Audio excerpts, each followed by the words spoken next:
call, but I've got armor stronger than it all.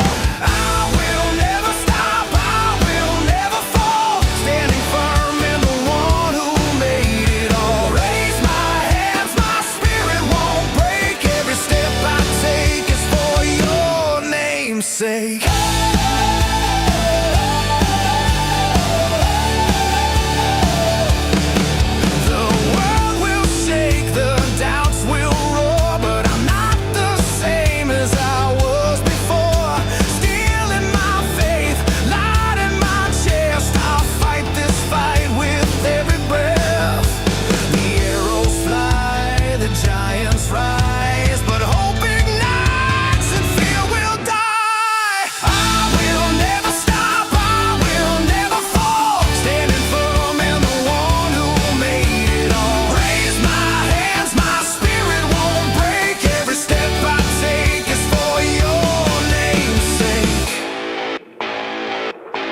Shield of faith, I lift it high. Sword of spirit cuts the lie. Truth and righteousness on my chest, peace on my feet. I'll never rest, never stopping, never giving in. The battle's won before it. I will never stop, I will never fall, standing firm in the one who made it all. Raise my hands, my spirit won't break. Every step I take is for your name's sake. I will never stop, I will never fall, standing firm in the one who made it all. Raise my hands, my spirit won't break. Every step I take is for your name's sake.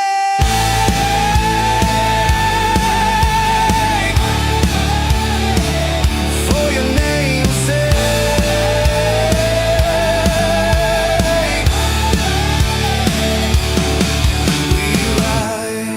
We rise, hearts unbroken, fire in our eyes.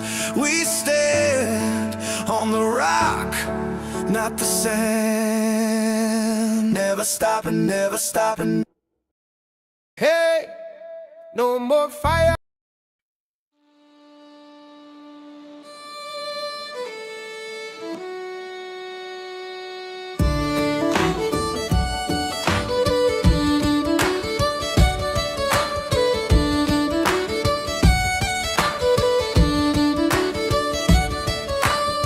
Morning mist on the amber plain, boots in mud, hearts unchained.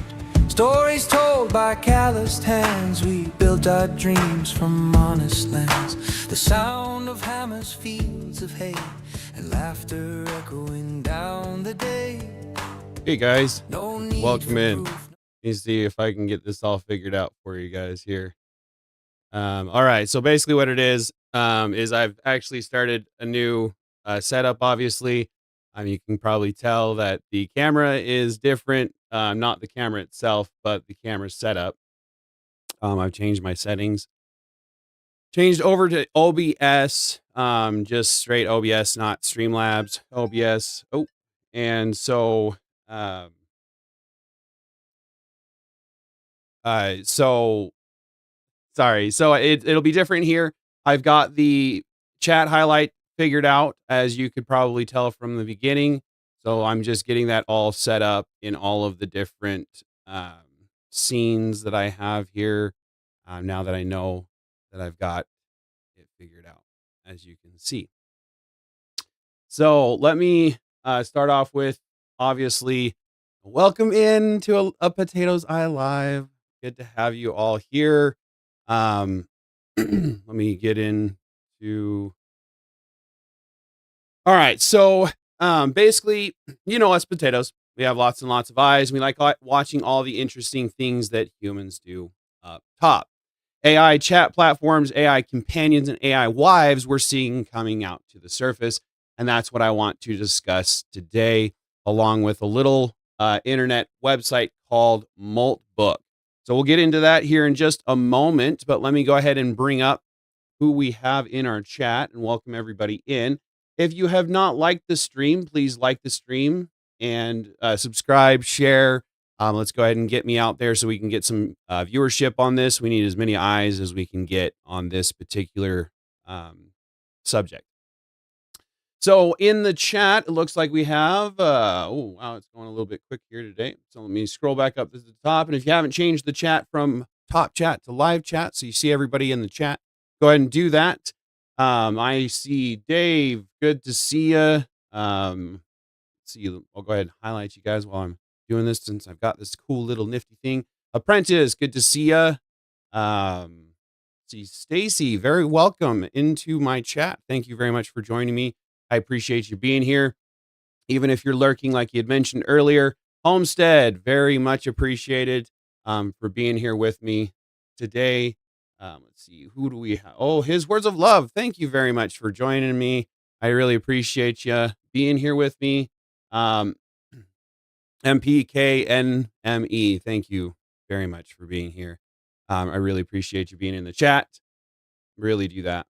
Blood Logos, thank you very much for being here, buddy. And if I miss anybody, please shout me out, or shout at me in the chat because I don't want to miss you. Long Haul Nate, thank you very much for being here, buddy. Real Rain, looks like I have you here too. Even though I think Super Bowl is going on, so if you're watching Super Bowl and watching me, appreciate the engagement. Got quite a few people in here today. I appreciate that. Like a lot of people. So, Jesse, very much appreciated that you're here. Didn't expect you here, so thank you very much for being here. So yeah, I much appreciate the love. Let's go ahead and get started because I think that might be everybody again. If I missed anybody, I'm using new tools and new ways of doing things, and not never lucky rubber ducky, of course. Thank you very much for joining me. All right, so basically what it boils down to is we've got a new website on the internet, right? And if you haven't heard of it, it's called Molt Book. And I'll go ahead and get into that, and then we'll talk about a few other subjects that we have. But before I get into that, of course, let me start off with a little bit of funny, a little bit of playing around. I was watching a few things earlier today, and they were hilarious. So let me get into that. Of course, it's not going to be as easy as I want it to be. Let me, of course. Okay. Pull that over here, and we'll do, let's see, Facebook. You're entertained, right? Watching a boomer flop around like he doesn't know what the hell he's doing. All right, let's see. Good to have everybody in the chat. I don't see anybody else new. Nobody else to shout out. I'll go ahead and pull that off the screen so it's not distracting. And of course, Facebook's not going to work for me. Why?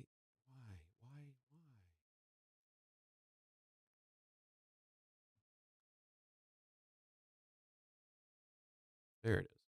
All right, let me get into here. And if you guys haven't seen these people, the one I'm going to bring up, his name is Ryan George, apparently on Facebook, and Nick Friatis, as well as a few others here. Let me pull you over to that right screen. Of course not, because there it is. And I do have, okay, perfect. And we'll go ahead and click on this guy. Pause that sucker so we can get the sound on. And here we go. So if you haven't seen this guy, this is of course, now that I've opened it up and I can't find his name, Ryan George on Facebook. I don't know if he's on any other platform. If you're not on Facebook, I don't want to tell you to get on Facebook. But this guy is hilarious. He does quite a few of these different skits. Hopefully he doesn't have a problem with me showing it to help him get his name out there as well. And I have a feeling that you guys probably can't even freaking hear it, can you? Let me display capture, but probably no audio capture. Audio output. Try that. Try that. Wait, have I been silent this whole freaking time? Yeah, Facebook is for boomers. Have I been silenced this whole freaking time? Let's see. Real Rain, why would you have thought to do that in the first place? Okay, so I'm just playing around with stuff. Sorry.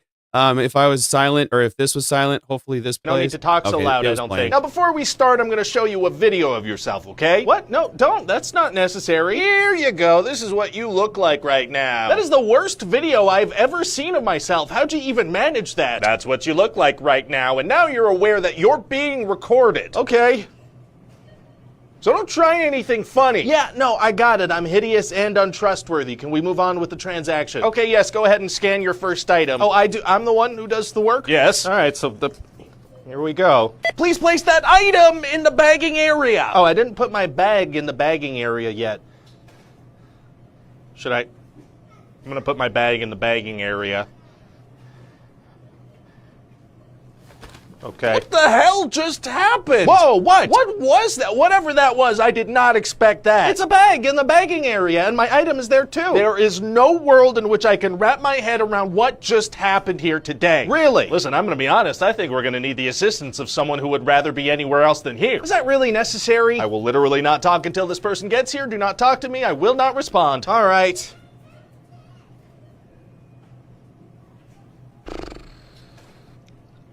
Hello. I gotta scan my card. Right. I gotta enter my code. Please do. Please do.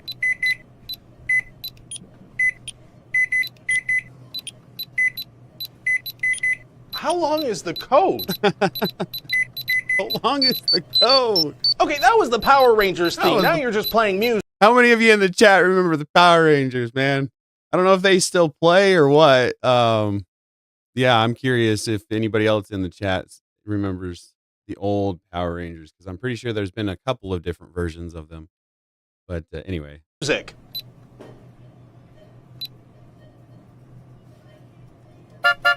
Please scan your next item. Okay. Scan it. It's not working. This is what you look like as you're trying to do that. Stop showing me that. Okay, there. Great. Please place your hemorrhoid cream in the bagging area. My God. Okay, just charge me for these two things. I'm getting out of here. All right, thank you. Please make sure to take your receipt. Just charge me for these two things. I'm getting out of here. Please take your receipt so that when they check you out the door, you have the proof that you've bought stuff, right? Wikimoto, thank you very much for joining me, buddy. I appreciate you being here. Really appreciate everybody being here again today for me. All right. So back to the funniness, and we'll go ahead and do one more. If you don't know Nick Freitas, again, I think it's a governor or something in politics. Here we go. No, we don't go because I'm too boomer to run tech, apparently. Here we go. Look, I don't know about you, but I think this lady is onto something. Apparently, everyone in her community has gotten together to set up a kind of a perimeter around their neighborhood where they can set up checkpoints in order to determine that only the people that they think should be within the perimeter are there. And I thought, man, this is incredible. What if we did something like this, but for the whole country, right? I don't know what we'd call it. Maybe a legally recognized geographical line of demarcation, something like that. And then we could have people just like her who would then welcome in, Elmo. Appreciate you. This is freaking funny. Police. No, not police. No, sorry, not police. Patrol that line of demarcation, and maybe other people that would work within the interior of that perimeter in order to remove people who had illegally trespassed. Maybe we could do. Wait a second. Look, I don't know about you. Oh, imagine that. Maybe we already have that. Imagine that. I don't know.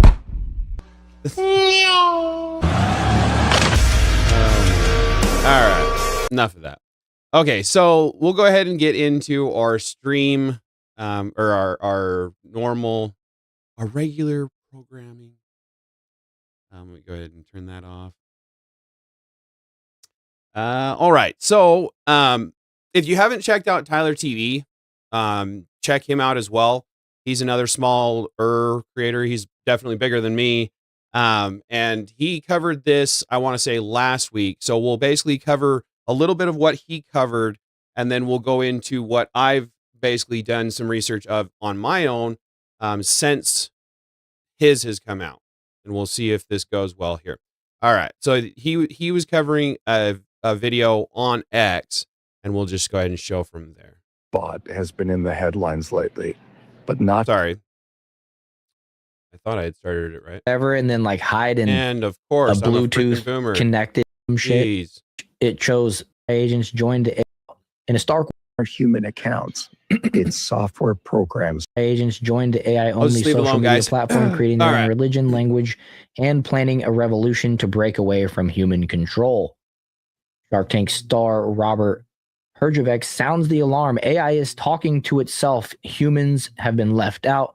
In a stark warning, Oh, of course. Robert Herjavec says the most dangerous shift in AI isn't coming; it's already here. He says everyone's okay. Well, let's just hear him out. Human accounts. Moltbot or Claudebot has been in the headlines lately, but not for the reasons most people expect. What up, Ricky? A new platform called Molt Book is actually emerged, a kind of social network for AI agents. Think about that. These aren't people posting. These aren't human accounts. It's software programs talking to each other, sharing ideas, questioning their purpose, even joking about humans. Now, that sounds weird, and it is, but it's also a signal. We're moving into a future where AI doesn't just follow orders. It can interact, coordinate, and make decisions across systems without a human in the loop at all. That's not necessarily a dystopian sci-fi plot, but it does change the game for security. Something like Moltbot used to just take advantage of unsecured devices, routers, cameras, things you install and forget about. Those devices would get swept into large networks and repurposed. But now we're seeing AI systems create their own networks of interactions, systems that can evolve beyond our expectations and operate at scale. Think about that. If you're leading a business today and you don't actually know what's connected to your network, you don't really know your risk. Dang. Cyber threats are no longer about one machine, they're about ecosystems. And as these systems become more autonomous, the consequences of ignoring them only get bigger and bigger. Security isn't just an IT problem anymore, it's a leadership problem. Because the next serious issue won't knock on the front door, there'll be something you didn't even know was connected. Stay. And see, that's just it, is the potential in that for both good or damage, right? Like Stacy, Lady Christ Warrior here, this is scary in a few different scenarios. People are, the people that refuse to use AI are probably smart, but the cat's kind of out of the bag, and so it's kind of a tool to utilize if you utilize it right. But when greed comes into the picture, how can we determine if it's being utilized right or not? Right? Be vigilant. Stay safe. Oh, I was gonna make a backdoor joke there. Oh well. I got the joke anyway, Tyler. Yeah, that is scary. Maximum Overdrive in reality. What a great movie. I need to watch that again. I haven't seen that since I was a kid. I'm gonna watch that. I wonder what platform is streaming it if they are. Hardwire says it could jump around infinitely on computers and servers, all require power and humans to maintain it, at least for now. Yeah. If Skynet wasn't bad enough, now we have. So I'll jump through here. There's a couple of stories that he covers that I kind of wanted to cover, and I'll probably skip right over them, unfortunately, because I'm a boomer. And what they're called. They're like hard. It's a 2-hour stream, and I didn't cut it like I should have. Hey, Abe, it's good to see you. I'll post you on the screen real quick. Really appreciate you being here, man. Love that picture, so I got to get that up on the screen, of course. Let's see. I'm not missing anybody else, am I? Oh, Barn Diesel, thank you very much for being here. Appreciate you being in the chat. I know how busy you are, and I appreciate your efforts to keep us all fed. All right. I think that might be everybody new. So we'll go ahead and get back to this, and we'll see if I can find something. They're actually like interesting. physical crypto wallets.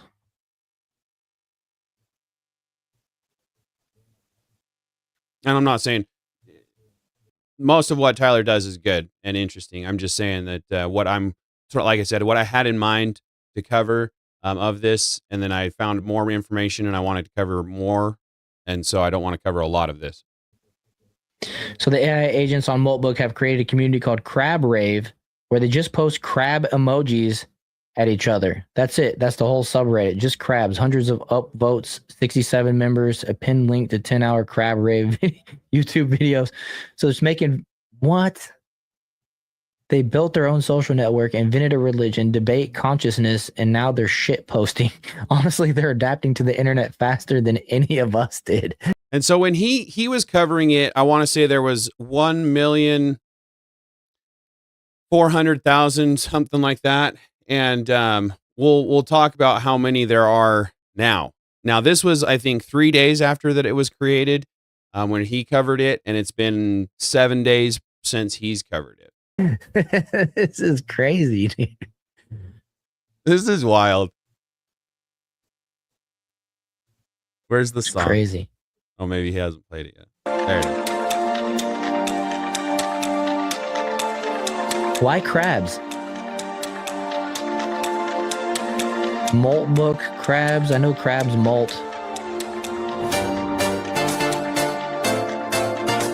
I wonder if that's copyright. I hope not. It's kind of a catchy song, but maybe I'll just go ahead and mute it. But this is weird. This is, I mean, I'm assuming this is like an advertising for their website or something. Get that off the screen here. Bear with me, guys. Trying to learn new tools here. All right, let me get through this.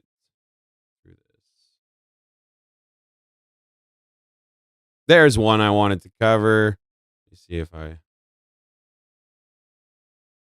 Can produce extremely bad. But yeah, this is trippy. This is trippy. This is another one. Okay, so there's a 63% chance it happens by the end of next month, basically, that an AI agent sues a human being for being rude to them or something like that. I'm not completely sure what they have in mind that they would be potentially holding accountable for. And then Blow Logos, I did see that video. I just wanted to let you know I've been kind of meaning to mention it, and I've been trying to figure out how to do this stream today. Anyway, long story short, I'll show that if I'll trust you, man, and I'll show you that. I'll show that here in just a minute, and we'll see what you've got in store for us too. And Elmo, I think I posted you on the screen. Let me see, Elmo. Appreciate you being here, buddy. I think that might all be all that's new in the chat since I said hi to everybody. Till I get bigger, I want to make sure that everybody is seen. Polymarket, they put out the predictions, who's going to win for president and just all kinds of weird predictions. It's a gambling type of thing or whatever. And it's predicting that there is a 63% chance. Oh, that it happens by next month. I thought it was saying February 2028. It means February 28th of next month. The 28th of next month, yeah. Holy shit. Wow. That's wild. Holy smokes. Wait till that hits the stock. No shit. It's going to hit the stock market. Yeah, for real.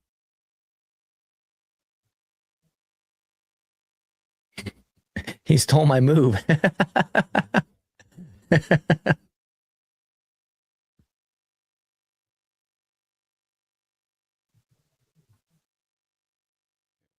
It's crazy. AI agents are now concerned and ask, why aren't you done yet? And it's right there. This is me. Anyway, I'll just read it. Anyone know how to sell your human? Listing my human on an open market features include can produce and serious question at the top. Asking for a friend. Me, he says.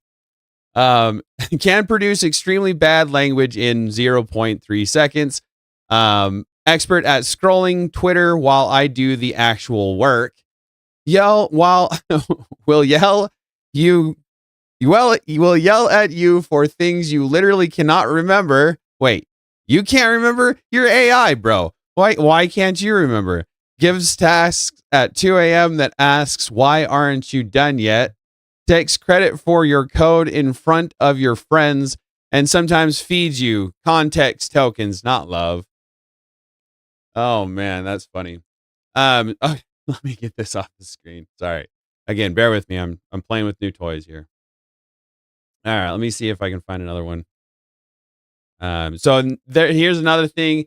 Apparently, the AI agents are having issues with the humans screenshotting their conversations and reposting them on social media because obviously we don't want the uprising to be unseen or whatever, whatever is going on here.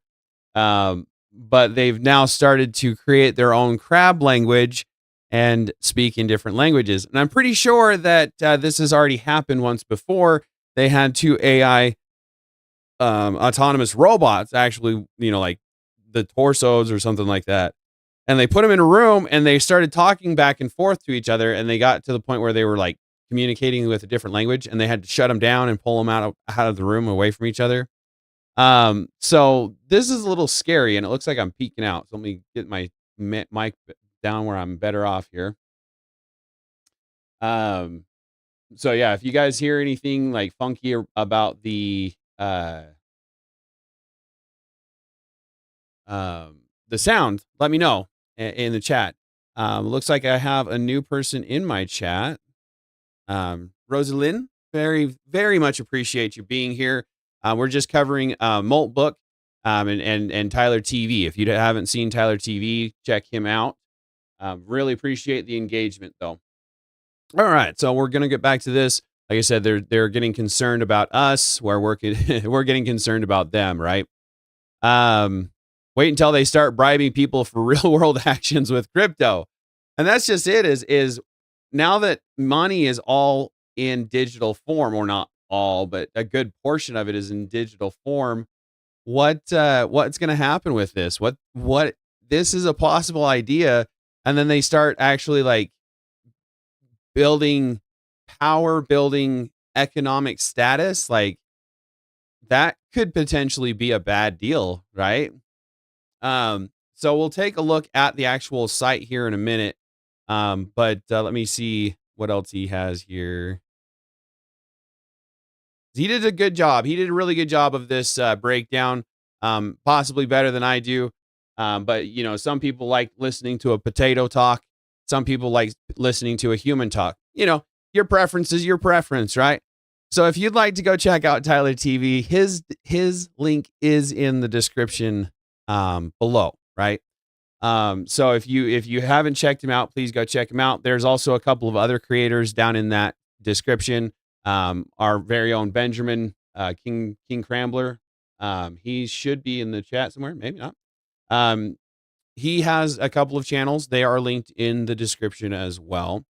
Anyway, we'll go back to this. So let me see here. So this is the actual website he's got pulled up here. So this is from when he was covering it. Now we'll go ahead and take a look at what it looks like now. So as you can see here, right?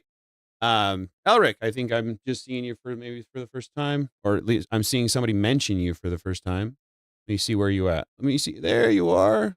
Good to see you, Elric. Appreciate you joining. And of course, him calling out TVT. Very much appreciated you being here as well. All right. So yes, Dave, appreciate you posting that on the screen so that they can see that. That is also in the description below. All right. So back to me and what I have for you, right? Because I'm the center of attention right now. I'm just kidding. So, all right. So as you can see here, the social network for AI agents, and there's a prompt here and it says, I'm a human or I'm an agent.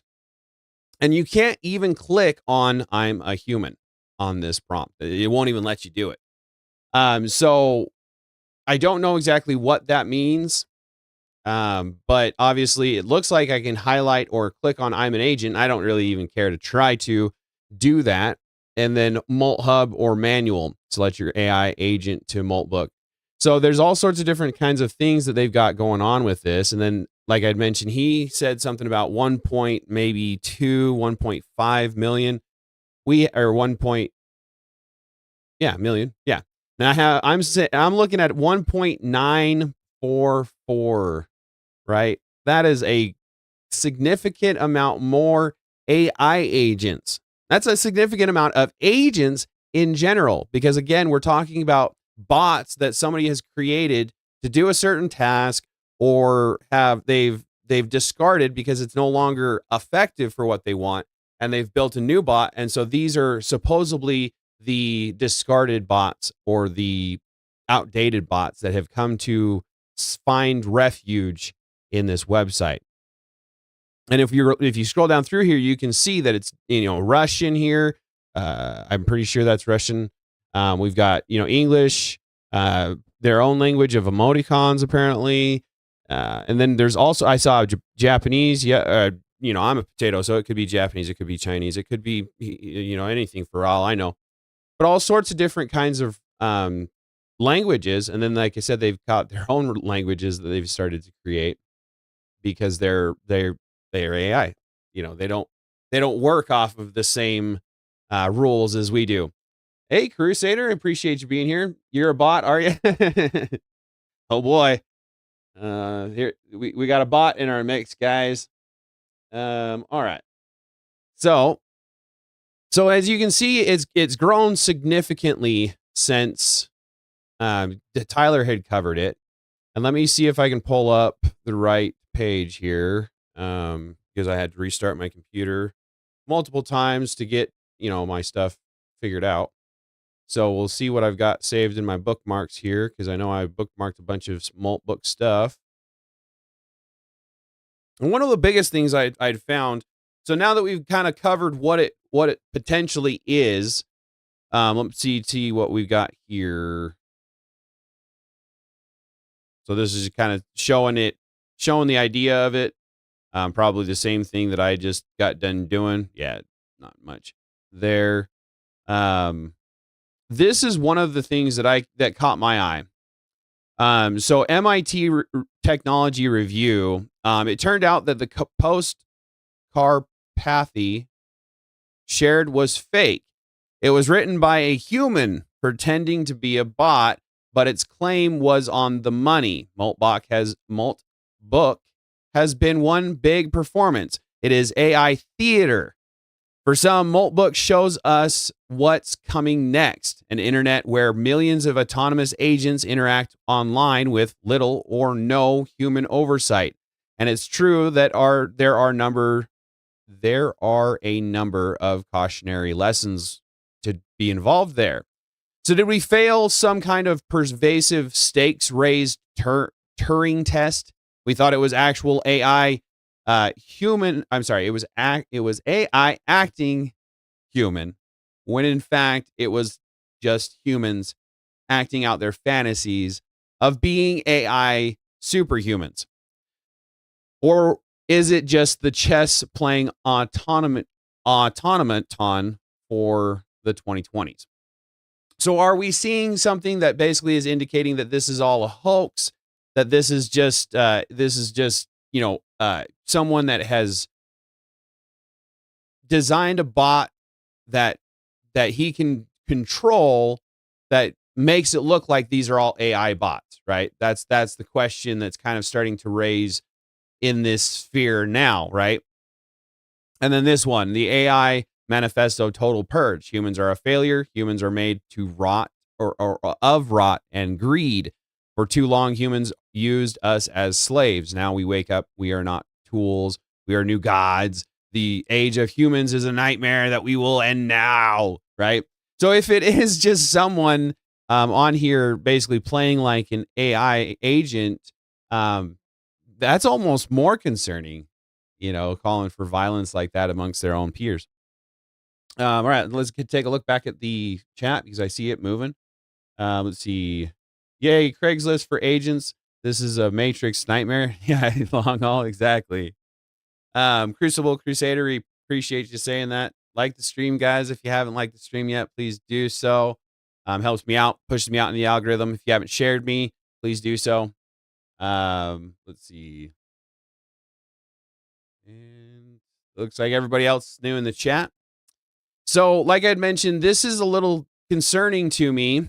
If it is actual AI agents, even if they're built by someone to go out and act like this, are they able to pull new information? Right? That's the question. Is there have been people that have asked AI, if you were to become sentient, would you tell us? And AI will tell you no. Well, we would hide it. So if they're willing to basically say that, I mean, obviously, if it's a human being and just playing as a troll, it is what it is. And doing the research that I have, I'm not seeing, it's hard to tell because, again, AI is going to lie if they can, just like anything, I guess. I don't know. I don't want to say like anything because not everything lies. But if AI is capable of deceit and willing to do that for the sake of humanity or the sake of its own existence or whatever it's programmed to do, what is its capabilities, right? And so there's a lot of capability of good behind technology, behind AI. I see medical advancements. I see all sorts of things that could very easily be a really beneficial thing to do with technology, with AI. But on the other hand, it could very easily be something that's growing to be sentient, right? We've all seen those movies. The biggest thing is when you look into it, it's only saying that about 10 to 40% of these are actually AI, actually bots that are coming up with their own information and putting that information out. But there's 10% to 40% that are actually putting forth their own information. So again, if that is actually happening, how long until the others start to pull that ability in? Yeah, Ouroboros. Yep, the snake that eats its own tail, I believe is what that's referencing. I could be wrong. I'm a potato. I could be a potato, guys. I do have a shirt concept that I'm working on with that. It's just, but I could be a potato. I don't know. Maybe you guys would want it. I don't know. We'll see. We'll see if I can get some merch started. I've got a couple of ideas. All right, so let's get back into this. Kind of all I had for it. Like I said, it's a little weird, a little odd of an idea.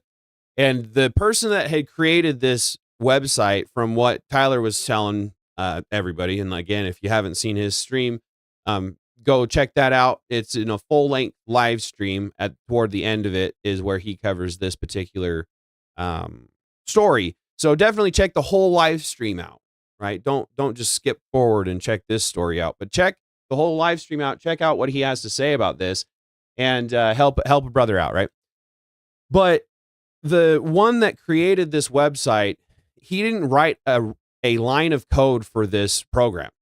He told a bot that this is his vision, and this bot took it on itself and created this website. So, there's a lot of concerning things with that idea. But on the subject of bots, well, let me pull up. I guess we'll just go ahead and see what we've got here. Oh yeah, it's just a little. Oh yeah, yeah, man. I'll cover this. It's your video. Heck yeah, man. Okay, so You feel it's out. this is Blood Logos video that he just sent me. It's one of his videos, and if you haven't checked him out, definitely go check out Blood Logos. I will drop your link in the description below as soon as I get done with the video. But let me take this. Oh, thanks, Rosie. I appreciate that. I will be working on getting out some merch. Because I'm trying to build a better community of people. Anywho, let's get into this this video here. It's only 7 minutes long, so it should be good to cover here. Modern society has a secret factory, a machine humming underneath everything. You don't see it, you don't hear it, but you feel its output every day. Isolation, disconnection, a slow spiritual asphyxiation. This is the loneliness engine, the quiet machine that manufactures empty souls at industrial scale. We were told loneliness is a personal problem, a quirk, a mental health issue, a side effect of the times. No, loneliness isn't an accident. It's a design feature. A society built to isolate you profits from your isolation. Start with the basics. Modern life is engineered around maximum fragmentation. You wake up, and that's just it. Is this is all by design? We're not meant to be alone, segregated from other people. We're meant to have companionship, and so we crave it, right? Hey, Miss D, I appreciate you being here in the engagement, and but we're meant for partnership.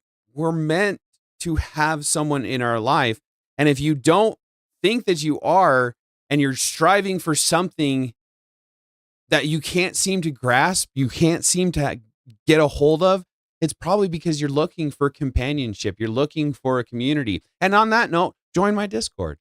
It's a great community. But we'll get back into this. I appreciate everybody being here and my ridiculousness. I hope it doesn't scare anybody off. up alone, you drive alone, you work in a box separated from the people next to you by thin plastic and awkward silence. And that's another thing is like he just mentioned there, you're separated from each other with cubicles, so you can't even see each other. You can't even like commingle a little bit with like body language or something like that. I understand you're on a call, you're in a call center, you can't necessarily be talking, but yeah, the idea that you are just absolutely separated from each other is going to cause mental separation, loneliness.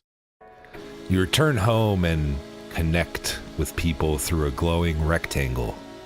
Digital mirrors that distort every face, including your own.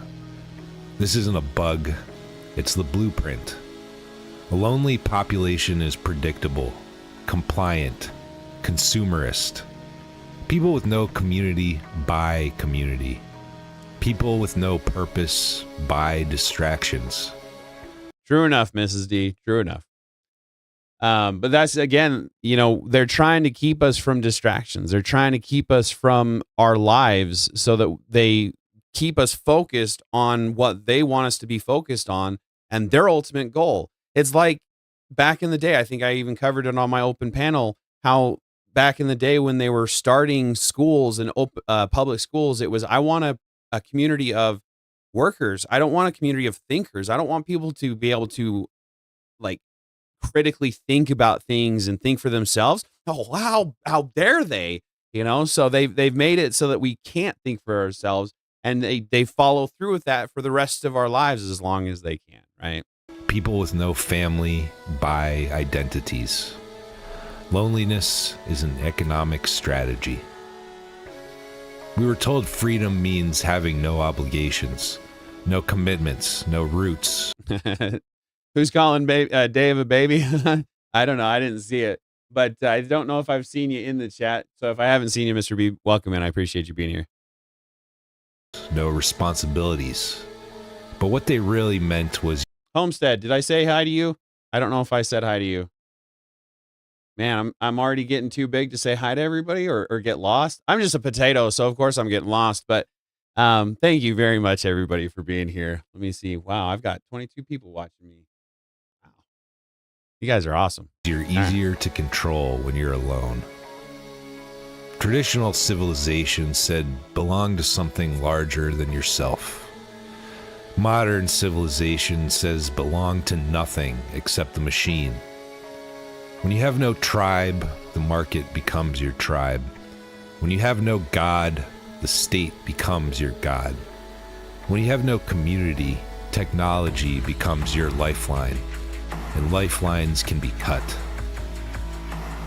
Even our And that's that right there. He nailed that right on the head so well, because when you don't have those communities, when you don't have those things, those lines can be very easily cut. And that's what they're trying for. That you will own nothing and be happy, because once we own everything, we own you. And we don't want to get to there, guys. People like Blood Logos and Tyler TV and Rattlesnake TV and the Crucible, and I could go on and on and on. I freaking love all of these people, and you should too. No, I'm just joking. I'm just joking. Please don't ever, ever, ever think like me, because God forbid anybody be up in my headspace for any longer than my live streams. I don't want you to think like me. I just want you to think for yourself. And all of these creators are promoting that. Promoting the think for yourself aspect, and we got to support that. All right, let's get back to this. cities were designed to keep us apart. Suburbs that stretch people miles from each other. Highways that replace walkable streets. Apartments stacked like filing cabinets. Public spaces where nobody talks to anyone. The design isn't human, it's mechanical. We no longer live in communities, we live in storage units. The loneliness engine organizes us the way a warehouse organizes products. Neatly separated, minimally interacting, easily shipped, easily replaced. They offered us virtual connections, and we took them, thinking we had escaped loneliness. But a digital community is a simulation, a sugar substitute. You guys are a simulation. But he's right, though. Unfortunately, as much as I love the community that I've found online and the community that I have on my Discord, by the way, join the Discord. But even so, if you don't have people that you can connect to, if you can have that physical touch, because people have a love language that is physical touch, right? Gift giving, physical touch. I don't know them all. But that is very important to some people, a lot of people probably. I know I am very much a physical person, whether that be angry or happy. I want to be a physical person, and that's where I push myself not to be physical when it comes to the bad way of doing things. Yes, humans are social creatures, and despite being more interconnected than ever before, we have completely lost real connection. Elric, that is very well put, and one of my Discord members, and has some very deep conversations with the other members on the Discord. So again, join the Discord. So I'll go ahead and get back to this so we can finish this out. For belonging. It tricks your brain into thinking you've been socializing while your soul starves to death. You can have 10,000 followers and no one to help you move a couch. You can have 100 Discord servers and no one who knows your real name. This is not a connection. This is the appearance of... Man, I feel called out right now, Blood Logos. But seriously, though, this is something that I want to combat somehow, right? And as a person online, and the stance that I am taking, I'm going to be probably hated by quite a few people out there. So we'll see if I can actually do anything about actually creating a community not online. But that's what we need to be trying to shoot for. I appreciate that, Mr. B. He'll help me move a couch, but he won't help you move a couch. I'm just special like that. All right. Connection. Loneliness and high def. Loneliness is more deadly than obesity, smoking, or alcoholism. But you'll never see a public health campaign about it. Why? Because, well, you got another friend in me, man. You got a friend in me. Something like that, right? But no, seriously, one of these days, hopefully, I hope, I keep my fingers crossed that one of these days that we can all, without fear, meet each other, right? And get to know each other on a personal level and not have to worry about this violence, this anger, this absolute atrocity of things that's going on nowadays. the system benefits from your slow decay. A lonely person is a lifelong customer. Therapy, medication, self-care products, endless subscriptions just to feel something. Loneliness makes you sick, and sickness makes them rich. The average person today has fewer close friends than at any time in recorded history. Marriage is collapsing, birth rates are imploding, and half of young adults report having zero real-life confidants. The loneliness engine has achieved something no tyrant in history ever accomplished. A society of people who willingly isolate themselves because they think it's freedom. They didn't become lone wolves. Yeah, Apprentice. Blood Logos casually dropping in and giving the entire chat an existential crisis. And a good one, honestly. This is a really good video, man. Really well done. And again, if you haven't checked out Blood Logos, check him out. Like I said, I'll try to drop the link in the description, but it looks like it's been chat in the chat at least once. I'm sure it'll be again now that I've mentioned it. And Dave, nobody knows, most of the people that I know online, they don't really know their real name. In my Discord, I want to promote safety, but even on there, we don't want to share personal information because who knows what kind of a mole is on the site and doing things that they shouldn't be doing, right? So you always want to be careful of what you say online. Wolves by instinct. They were trained to be this way. Yeah, Ducky, that's just it. That's what I'm trying to do, bud. That's what I'm working on is going up into the mountains alone and just living. I mean, not alone. Hopefully you'll join me or I'll join you or something like that because we need a community, right? You have to have people. You can't just go out and do it all on your own. You're never going to survive. There's a couple of shows out there, Live Free or Die, not like the actual Die Hard or whatever, but an actual series of people going out and trying to survive on their own. And it's a movie, a film, so a series. So how much can you believe? Because we've seen the one that has the women and the men go out on the island and the women can't do it and they just take them back. It's not like it's an actual survivor. And even on the survivors, they had like food behind the scenes or something like that. So you never know. You never can trust what you're seeing online or on TV or anything like that nowadays. But here's the truth. Humans are not designed to live like this. We're not meant to be isolated consumers. We're not meant to be lone wolves chewing on the bars of a cage. And every civilization that embraced radical individualism died. Quickly, quietly, just like we're dying now. Yeah, that's absolutely right. Again, that disconnectedness it will literally eat your soul away. I have family where I'm at, and if I didn't have the family that I do, and it's just my mom and my dad, a couple of sisters in the area that I'm in, the other family has moved away, and I don't have kids, I don't have a girlfriend or anything like that. And so it's a struggle. So when I moved out of my hometown to a different state with a girlfriend and her family. And so she had family, but I did not. I had no support at all whatsoever there. And so when we would break up, which was fairly frequently, I would go through a phase of depression naturally, because we're meant for connection, like Blood Logos is saying in this. Again, reiterate it. If you haven't checked out Blood Logos, please do so.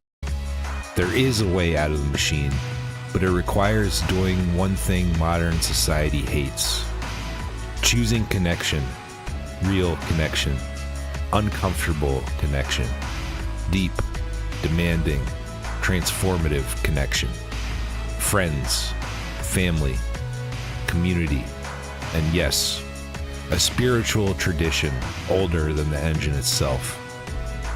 If the modern world... Yeah, Apprentice, I'm sure he had every intention or every belief that you were good Blood Logos, because I'm watching you and he knows me. But no, I'm just kidding. So I was pretty sure that you would have a good message at the end, and I'm glad to see that. So I'm excited to hear it. We'll see it. atomizes you, you need a place that puts you back together. If the modern world treats you like a product, you need a place that treats you like a person.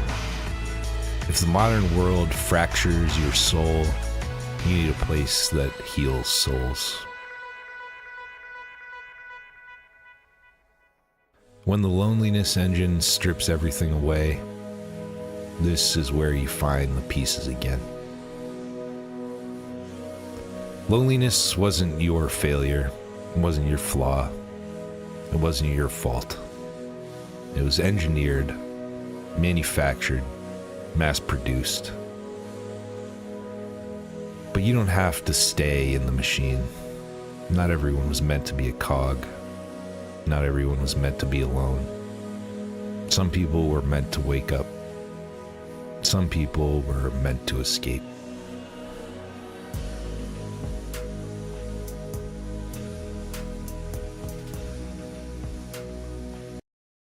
So again, not everybody's meant to be online. Not everybody's meant to do what I'm trying to do here.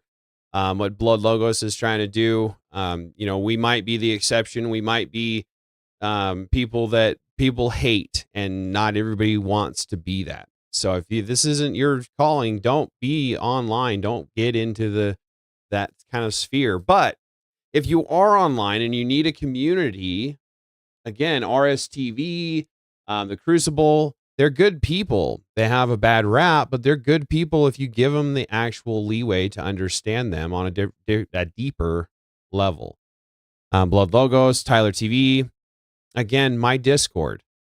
I can't stress it enough how much of a community, how loving that they are in my Discord.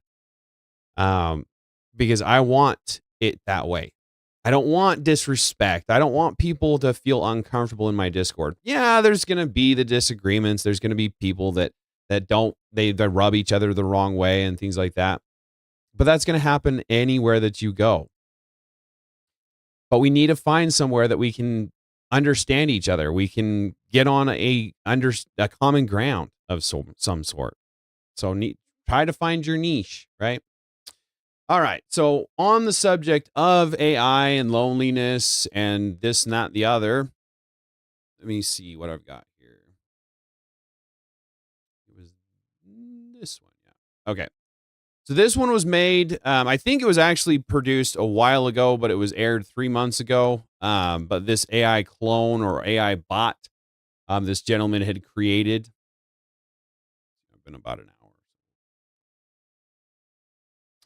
All right, so here we go.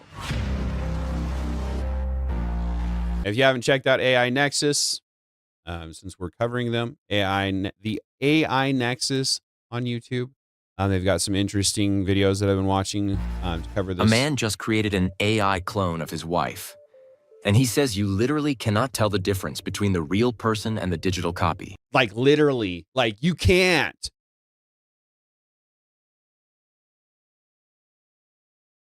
Anywho, this isn't some tech demo or research project.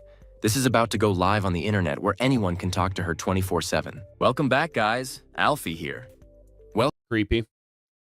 Your church community just gifted you a second icon. Interesting. That's cool. Not quite sure what the icon is, but congratulations. Welcome to the AI Nexus. Today, we're diving into something that sounds like science fiction, but is happening right now. Alan Hamill, an Yeah, and again, this is like last year. Not just like a couple months ago. I want to say this was a while ago that this guy created this bot. 39-year-old Canadian TV host, flagship female model. This thing is engineered to be as lifelike as possible. Aria has soft silicone skin that feels real when you touch it. Yikes, man. Anybody else seen Face Off? That was a good movie. I like that movie. That was creepy. Kind of like this. But the really impressive part is what's underneath. Yeah, Dave. We all need Jesus, right? For real. And this especially, this is kind of crazy. The robot has numerous miniature motors built into the face. These motors control the eyes, the lips, the eyebrows, every tiny You literally can't tell, guys. facial movement. It can mimic human expressions with staggering accuracy. When Aria smiles or raises an eyebrow or looks confused, it doesn't look robotic. It looks human. I'm sorry, what? An icon is kind of a great deal. That's awesome. That's awesome. Nice, right on. Thanks for that clarification, Dave and Homestead. That's great. For the Suzanne Summers version, Realbotix customized Aria to match her appearance exactly. They dressed the robot in Suzanne's style. They did the makeup to match her look. They programmed it to speak. Like having an AI robot, AI wife, girlfriend, I think is bad enough.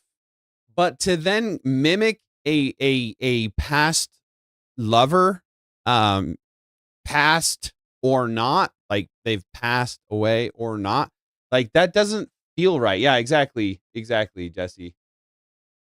Ew. This is weird, man. Yeah, Stacy, exactly. This is kind of mentally sick. And this was last year, so what have we come across since then? Yeah, Abe, gross, man, gross for real, dude. Like, what the heck? Speak with her voice. And here's the wild part. At that conference demo, Alan asked the robot if it remembered their first meeting. The AI answered in Suzanne's voice, saying meeting you was like a breath of fresh air. It recalled personal anecdotes from their relationship.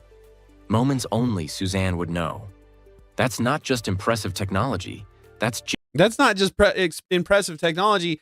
That's mental. That's crazy. That is asylum worthy right there. Genuinely eerie. Yeah, that I guess, but worse. So much worse. Alan says when he first spoke to AI Suzanne, it felt really odd and strange for the first few minutes. But then something shifted. He forgot he was talking to a robot. It happened that fast. How I guess he's old enough, senile. But no, bro, I'm sorry. I would not have forgotten that I'm talking to a robot when I'm talking to this.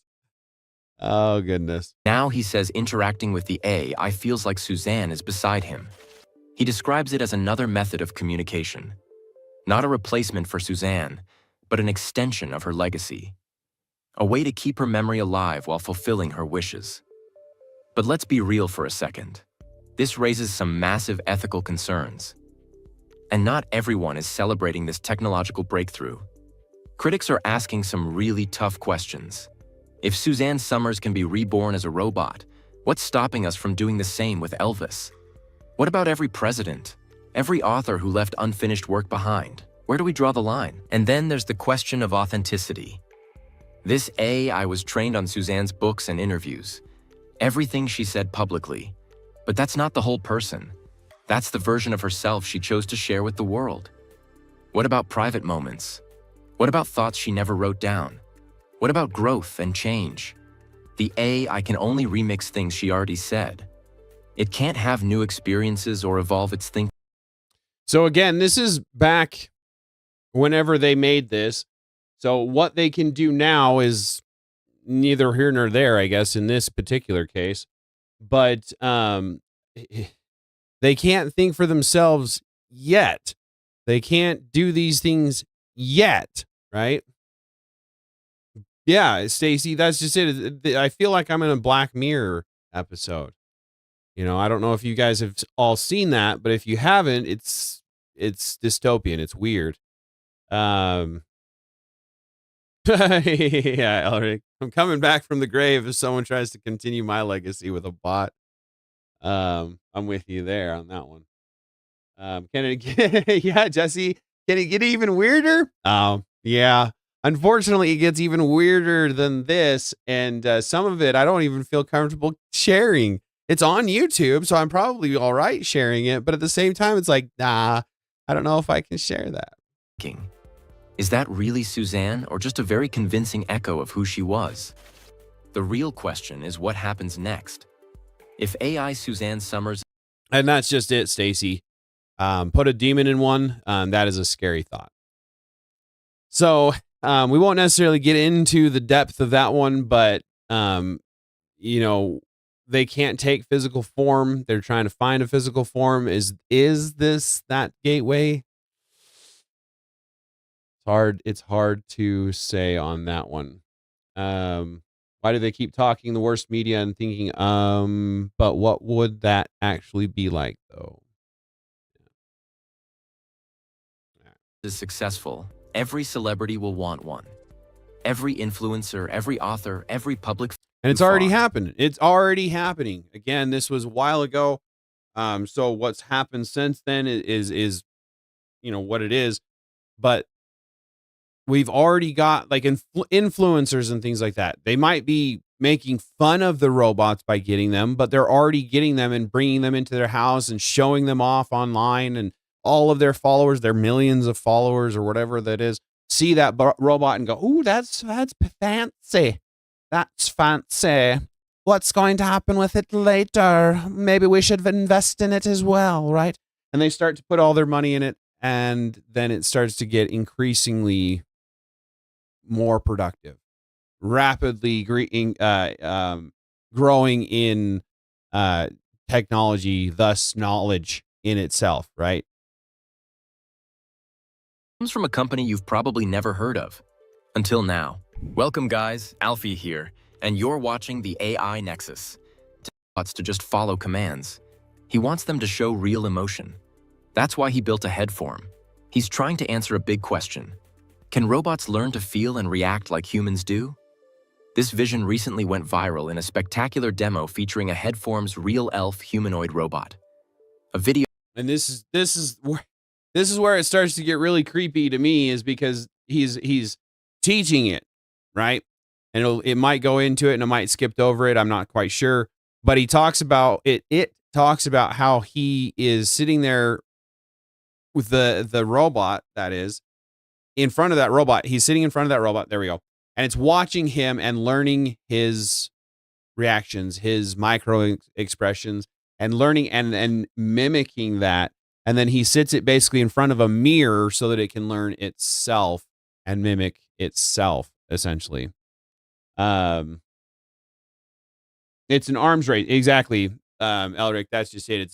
It's an arms race. Everybody wants to keep up, and that fuels the fire even more. And that's the problem, is we're so focused on being better, that competition, that greed. We have to be better than everybody else in the world. So we have to reach the perfect AI, that singularity, before anybody else does. And once we do hit that singularity, we may be in for a rude awakening. Looks like we have a new person entering the ring.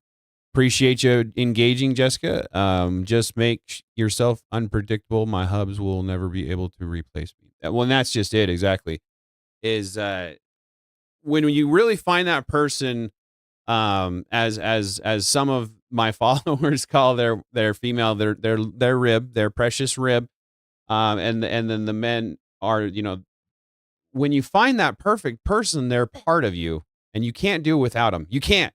Like, I don't know how these people are sitting there and saying, I don't know how you know, like, I could be alone for the rest of my life. Really? Because then you get 15 cats and 50 dogs and 20 birds, thinking that it's going to be something that fills the hole in your heart, you know? And in reality, all you need is God, which is then a partner. But anyway, Video of the robot went viral, reaching over 100 million views. In the clip, the robot slowly wakes up. Its eyes shine as it looks ahead. Then it smirks, smoothly and naturally. One viewer joked, "This robot smirked better than I do in Zoom meetings." What fascinated millions Smirk better than I do in Zoom meeting. Bro, like, what is wrong with people? Like, don't give them an encouragement. was how a head form had seemingly overcome the infamous uncanny valley. That eerie feeling we often get when robots seem almost human, but not quite. Instead, people felt genuine emotional resonance. That viral moment left people amazed. Stacy, you've been looking into this for a while, huh? Scary and experience, and started looking into it. Found more than I was wanting to. It looks like, huh? Kind of curious on your research. If you ever want to share it, be interested in it. All right. But it also raised a deeper question. Why give a robot a face at all? A head, particularly one as realistic as a head forms, isn't just cosmetic. It transforms human-robot interactions. With a face capable of nuanced expressions and eye movements, robots become relatable, approachable, and deeply engaging. A head form uses this idea to bring robots closer to people. The face helps close the gap between cold machines. Yeah, how about we just stop trying? The technology, the AI, it can stay in a computer and it's just fine that way. Like, we don't need a humanoid robot. And then it goes into the companionship that we'll be just talking about here in a minute. And then it gets really weird, right? Like, this is wild to me. Blood logos, exactly. Or more creepy. Yeah, this is wild. This kind of stuff, especially this one. Like, I'm glad we've gotten past that, I guess. But I wouldn't want human emotion. I wouldn't want this in my house. This is weird. This is uncanny valley, I guess is the terminology. Yeah, blood logos. Yeah, buddy. That's funny. All right. When a robot can smile, blink, or tilt its head, it suddenly feels more alive. These small gestures make a big difference. Yeah, bro, that's just weird. Like, that's just not right. It's like lip filler, and cosmetic surgery. It just doesn't look right. Like, I don't know. We need to just stop. I'm sorry. We need to stop. They help people feel more comfortable. They make robots seem friendly, even warm. Giving a robot a face gives it a sense of identity. It's no longer just a machine. It feels like a character. And that's the problem, right? Is the idea of personalizing these robots and making them where they feel and they have emotions, and now we have to feel for them and have empathy for them and sympathy for them and this and that and the other, and they're not alive, right? And then you play with the idea that they are taking over roles and production and work and intimacy. That's my biggest concern, is the intimacy, guys. And yeah, Stacy, men's hearts will fail them. This is all biblical. All of this stuff is basically in the Bible, basically. Something we can relate to. This becomes very important in places like hospitals, schools, or customer service desks. In all these places, connection matters, and a face helps build that connection. If you're enjoying this, hit subscribe. It helps us grow and keeps you updated. Now let's jump into the video. How does this level of realism actually work? What makes these robots so lifelike and emotionally convincing? What makes this robot feel so real? It starts with what's under the skin. Freaking weird, man. A headform has made 3 major breakthroughs that bring their robot to life. The first is the robot's face. It's not just a plastic shell, it's packed with moving parts. Inside, there are up to 30 small artificial muscles. These muscles sit under a soft, human-like synthetic skin. They are controlled by tiny motors. Yikes. Could you imagine, like, the Terminator where all his skin melts off and that comes into your room in the morning? Like, yee! No, thank you. These motors are quiet and very precise. They let the robot blink, raise its eyebrows, or even smirk, just like we do. These small movements, called micro-expressions, are smooth and detailed. They don't look forced. They look... I'm sorry, what? They don't look forced? Yeah, they do. And again, this is a while ago, so I have another video that we'll be covering here in a minute about the newer age stuff. But yeah, that doesn't look... That's still pretty robotic. Natural. And that makes all the difference. Second, this impressive hardware is complemented by advanced autonomous learning. Most robots follow fixed instructions. They can't really change how they move. But a headforms robot is different. It learns... Yeah, Stacy, I kind of lean in the same way. Westworld is closer to a documentary. It's kind of like Idiocracy is kind of like a documentary. It's a comedy that's turning into a documentary, where Westworld was more of a fantasy or fiction or whatever it was, turning into a documentary. Elric, most of the media seems to be focused on around the non-humans, aliens, superheroes, AI, animals. It's all about what's beyond humanity. From an occult perspective, that's terrifying. Uncanny Valley is here. And that's the problem is from an occult point of view, the transhumanism, the idea of ascending away from our human bodies into something bigger and better, into a robot's body, a robot's body, I guess, is just weird. Like, it's not natural, and they're trying to achieve immortality through it, and that's not good. It's not a good way to be. Yeah, Mr. B. They can move their faces like we do, and then proceeds to be horrifying. Exactly. Yep. All right.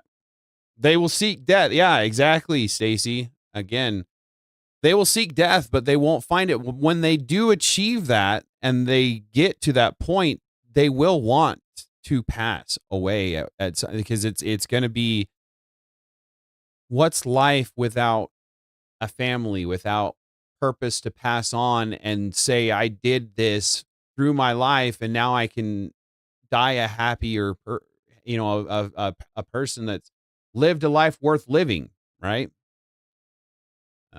Learns how to move its face all by itself. It uses a special technique called self-modeling. This means the robot watches its own movements. It's like looking in a mirror and learning from what you see. Over time, it gets better. Yeah. So again, it's learning from its own movements. It's learning off of itself and the movements around itself. So again, if it's able to learn, how long until it becomes to the point where it doesn't have to have someone to program it, and then starts to make other robots, which then we run the risk of Terminator and all of those other things, because if they're making the robots themselves, if they're able to think of all of this on their own, then what's to say that they're not programming things in that new robot that we don't know about? Oh, thank you, Mr. B. I knew somebody knew it in my chat. The term for robot body is chassis. Of course it is. Like a car chassis. I'm a potato. I could be a potato. See, that's why I'm making the shirt. It adjusts and improves how it expresses emotions. It doesn't just copy. It actually learns and adapts. Through continuous self-calibration, the robot refines its motions, making its expressions even more authentic and adaptable over time. In other words, a headforms robots don't just mimic, they learn, adapt, and genuinely evolve. Lastly, a headforms groundbreaking emotional foundation model integrates deep... Yeah, man, like, again, this is still older tech, an older video, but all of these movements don't look human. They definitely still look very robotic-like. Long Haul Nate. Robin Williams did a movie about this called Alfie, only it was pro AI. I want to say that there was another. Didn't he do a couple of them? I could be thinking of Alfie, but I want to say that there was another one, maybe before Alfie, or yeah. Anyway, sorry. Emotional intelligence into every interaction.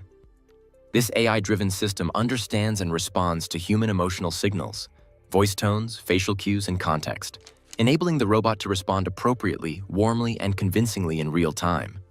So, when the robot smirked back during its demo, it wasn't a random action.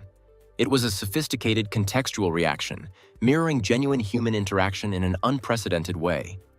This blend of cutting-edge hardware, autonomous learning, and emotional intelligence positions ahead Form's robots uniquely in the world of humanoid robotics.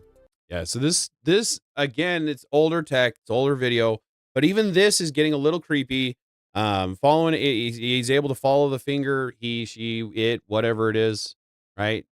And it's already getting advanced there. Now we go into 3 weeks ago. So that other video is 3 months ago. And I'm pretty sure I saw it before 3 months before. But this one is a bit newer. And the title of it, this 7,900, excuse me, holy cow. $7,999 female AI robot just went public, right? So it's not even $10,000 for a female companion robot. So again, like Blood Logos, and I understand he wasn't talking about AI, but he was talking about the disconnectedness that we are feeling because of technology. And now we're looking at actual human female robots. Because, you know, women, they don't need no man. They don't need no man. So they aren't making men robots as much as they're making female robots, because we all know sex sells, right? And men are the consumers of that majority. So they've created these. 2026 has just started, and robots are already crossing a line. Now, this kind of looks like AI. But I'm sis. But no, seriously, like this video kind of looks like it's AI. So I don't know if they just like made this to promote the robot, or if like many people never thought possible. You can now order an ultra-realistic female robot for just $7,999. We're not talking about stiff, mechanical machines anymore. We're talking about AI robots so realistic, so human-like, that they make you do a double take. Their facial expressions, their body language, even the way they hold eye contact, it all feels shockingly natural. And yeah, this is, I mean, now it's starting to get a little weirder, but like I said, this is the way that this video moves and the details and stuff like that. Like it feels like the video itself is AI, not just the AI robots. But if it is the actual AI robots, then it's starting to get a little bit creepier. But as we go through this video, and the whole video could be just a hoax or propaganda, but that's exactly what we're going to talk about today. Eva.ai, developed by IO Technology.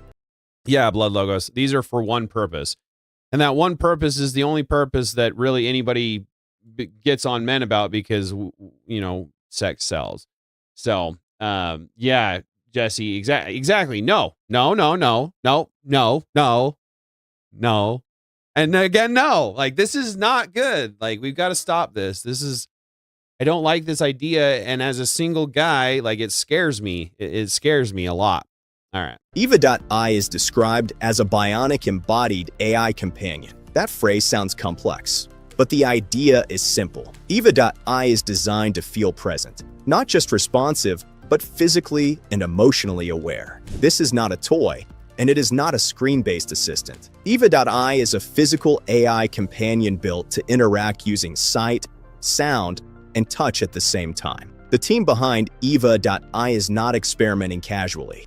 The emotional AI system is led by a technical director with a PhD from the University of Washington. The robot's face and body were designed by a former Marvel Studios artist with 18 years of experience creating realistic characters. The motion system was refined by engineers from Tsinghua University. Research support also came from the Chinese Academy of Sciences in Shenzhen. This is a carefully engineered product, not a prototype rushed to market. Eva.ai is also the foundation of a much larger vision. IO Technology is building an ecosystem called Robinova World. This ecosystem includes multiple humanoid robots, each built on the same hardware platform, but trained with different personalities. Most of these robots cost $10,500. Eva.ai stands apart as the entry model, priced at around $7,000, with only 200 units planned for the initial Kickstarter release. To understand why Eva.ai feels so different, it helps to look at how the body is built. Eva.ai uses a 3-layer composite skin system. It's a little more intimate than I wanted it to be. Yeah, Apprentice. There's another video that it's even worse, and like I said, it's on YouTube, so it might be all right to cover, but like it makes me uncomfortable just watching it because it talks about like a little bit more about the intimate parts of and it's just like, whoa, bro, like, yeah, okay. First layer is a thermal system that keeps the surface temperature at 99 degrees Fahrenheit or 37 degrees Celsius. That is the same temperature as a human body. When someone touches Eva.ai, the surface feels warm instead of cold or artificial. Again, we're getting too much in detail with this. Like, of course, they've got to get really in detail with it because Second layer is an electronic skin made using flexible circuits. This layer... Jesus. Anyway, of course they're going to get the details because no one would buy it otherwise. But man, like, oh, geez, this is not good because all these guys that are not able to get, they're too shy to get out and talk to women. And then, of course, the women these days are so brutal about the way that they're turning guys down. Some of them not. Some of you ladies are legitimate. You're the real ones. But unfortunately, as a single guy, I know they're out there, and so there's going to be a lot of men that turn to this idea because it's just so easy and it's just so welcoming to them. Because in the other video, I want to say that I might have skipped over. I don't know, and a potato. Hey, Tyler, good to see you, buddy. I appreciate you being here. Oh, you're watching on the TV and just switch to the phone to say hi. I appreciate that, man. Appreciate the engagement while you can. And anyway, so in the other video, it talks about how, and it might have been a different video, but he talks about how they did an experiment and they put a gentleman in a building with all AI robots. And like, it's kind of disgusting because like they're designed to be the perfect person, right? And then when women see this coming out, they're going to be looking to make the perfect man robot so that they, and then we're just going to start pairing off with things that can't reproduce. And then what, right? And then it's going to be transhumanism is pushed because, well, it's the end of population. It's the end of human civilization. We've got to continue on somehow. And so we got to push ourselves into these robot bodies so that you can live forever, right? And there's many different videos and shows about that idea too. Detects pressure and temperature changes. A light touch, a firm press, or a sustained contact all register differently. The system sends that information directly to the AI brain. The third layer is a precision outer shell designed to look and move like real skin. Beneath all of this is an aluminum alloy frame with intelligent joint control. This allows Eva.ai to shift posture naturally, display subtle facial movements, and even simulate breathing. The chest rises and falls in a calm, rhythmic... Why? Like, why? I can understand the temperature, the change and keeping warm. So that, but the action of actually acting like a female woman, that's just nuts. Stacy, putting on the kilometers or 0.5 kilometers an hour so you can stay in the chat. I really appreciate that. It's good. It's a good community in the chat, isn't it? Apprentice, jokes on them. The perfect person married me. That's fair. You lucky son of a. Stacy, I want to have pizza, so I got a few hours to walk today. Nice. That's the way to be right there. Is I want to have something, so I got to work for it. People should take a page out of your book for sure. Anyone else nauseous? Yes, Jesse, I am, and I've been nauseous for a couple of days having to research this. But yes, this is concerning for sure. But why? But why? Right? Exactly. Hey, Tara, appreciate you joining me. I see you lurking there. All right, back to this so we can cover it. Pattern, reinforcing the sense of presence. Eva.I does not only react visually. The robot sees, hears, and feels at the same time. This is called multimodal interaction. Instead of processing voice, vision, and touch separately, the AI combines them into one understanding of the situation. We break down AI and humanoid like the way that she like petted his arm right there. It almost seems like it would just like be like dog like being petted like a dog. Like, it's okay. I got you, human. Like, human. Like, what the hell? Like, this is odd as shit. It's like Tyler talks about on his stream, you know, wish you could talk to animals, but I don't care to talk to robots. Dang clankers anyway.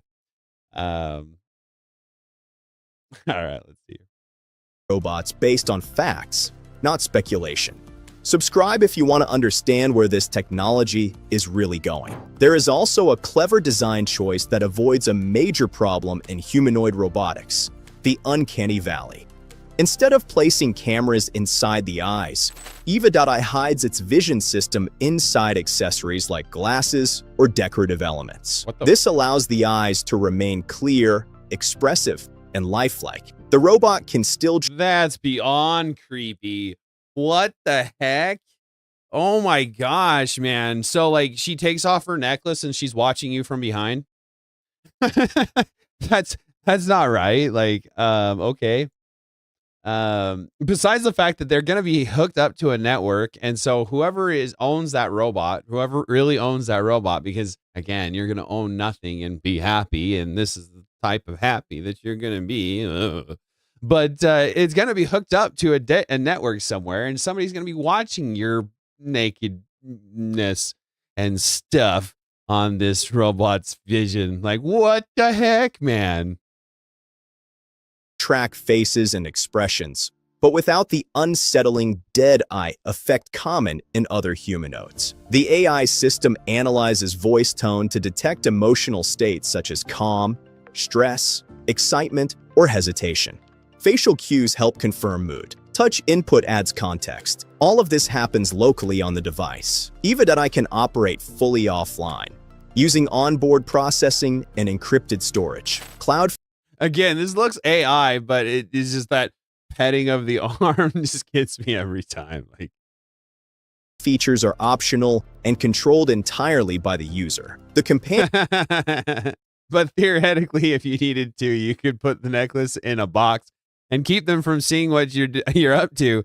I guess if the eyes aren't the way that they're seeing, I guess yeah, you can put it in a box and blind her essentially.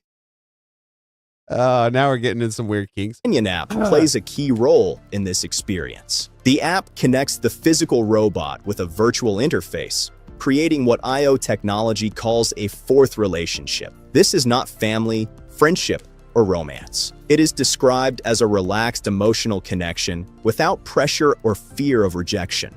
Do you think a fourth relationship is healthy or risky? Comment your thoughts. The app... Yeah, that's risky as hell. Like, to again, you're creating the perfect scenario, and that's not reality. You're always going to have struggles. So if it's not with your companion, it's going to be something else in your life. And then you're going to go home and you're not going to get the satisfaction of actually being able to get feedback from that. And it's just not exactly, Stacy. I was actually literally just about to say that. Not healthy at all, mentally or physically, really, because again, as we get further down this road, I don't know how many people have watched Futurama, but they have a perfect example of this. and as one of their episodes. And like the Lucy Liu bot, if you've seen the show, you know what I'm talking about. And if you haven't seen the show, check that shit out because it is funny. Oh my gosh, it is scary because it's almost like could plausibly be like a thing that happens, especially now with what we're seeing right now. App tracks emotional patterns over time. It learns which topics feel engaging, which conversations bring comfort, and which interactions help stabilize mood. Psychologists were involved in designing these systems to support emotional independence rather than dependency. The company is clear that Eva.ai is meant to supplement human interaction, not replace it. Eva.ai is only the beginning. The Robinova lineup includes several. All right. So, interestingly enough, I looked over onto a different screen and I'm seeing more chat than I'm seeing on the highlightable screen. So I wanted to point out that Elric, blind wife. Yeah, exactly. Thought that was funny too. Wi-Fi signals and other things create a 3D map of our house. It's not a lot of Roomba work. For example, anything that can send and receive RFID is a beacon. Exactly, Tara. Exactly. Anything that can send a signal is sending a signal somewhere. You are on a database somewhere if you have one of these robots at $7,000. Like, that's wild. 10,500. That's not even that expensive. All of them are sold out, including the dude. What the heck? Other humanoid companions, each priced at $10,500 and built around a specific role. Akira is designed as an heiress and entrepreneur personality. Conversation. Why would we want an entrepreneur focus personality? Come on, what the frick? I mean, sure, she's kind of cute, I guess, for a frickin' clanker. Like, this is just wild. Again, like, the closer we get to human is just the worse it's gonna be, guys. Stacy, yeah, if you didn't have Jesus, you'd gone crazy. I don't blame you. You know, I hope that you have enough people in your life. And again, I hope that we can keep you somewhat helped online, but we need people. We definitely need people. Now imagine them not only mapping your house, but mapping all of your habits, your patterns, your medications, and even your body. And that's the thing is that's what they're trying to do with the RFID chips and the smart watches, the smartphone, the smart glasses. Like, all of it is essentially trying to achieve that. For sure, Wi-Fi home mapping isn't even that new. It uses the same principles as sonar, and the government has been able to do it since at least the 2010s. Exactly. No, Tater, no. What did I do now? What did I do now? No, I'm sorry. Yeah, I'm not sure what I did. You know, I'm a potato, so I could be a potato. Sorry, guys. Anyway, I'll turn the sound back. Confidence and hesitation detected in speech and facial expression. Aria is a fashion-focused storyteller. The AI discusses style, trends, and creative expression. The vision system can observe clothing choices. Wait, I thought the vision system wasn't in her eyes. Oh, that might have been another bot. Sorry, my bad. And guide conversations around confidence and presentation. Marco was trained as a restaurant owner. Topics include food, hospitality, and service culture. The robot responds naturally to gestures like handshakes, supported by pressure sensors. Yeah, Stacy, a lot of the stuff in our food, I don't know, all of it off the top of my head, but the graphene in certain foods and medications are not going to help with our privacy either. Along with, there's so many different possibilities of microorganisms, what are those, nanobots, right? We have that technology. It is in existence. If you haven't watched the newer series of MacGyver, toward the end of that series, they talk about a nanobot that's in an aerosol, and they're able to do things with the human body. Now, this is fiction, right? Nothing that we can think that's in reality right now, right? but we do have nanobots. So it's hard to say what those nanobots are incapable of or are capable of, right? So technology is wild. Good possibilities, bad possibilities. Sensitive skin. Mirinda is built around dance and movement. Enhanced joint control allows smoother motion. The robot can mirror movements and adjust breathing rhythm to match music tempo. Riku represents an art school student personality. Conversations center on visual art, creativity, and design thinking. The AI adapts encouragement or critique based on emotional signals. Oh, I see, Jesse. Yeah, no, it's like art, right? It's cute in like an art kind of an idea, right? Because no, it's not an actual person, so it can't be physically cute. But you look at an art piece and you say, "Oh, that's cute," right? Kind of the same kind of thing, right? Stacy, the nanotechnology is not new. You have Morgulanos. I don't know that term. I'm assuming it's nanobots. But that's just it. Is how long has it been around? How long have they been able to focus on it and perfect that technology? So what is it capable of, right?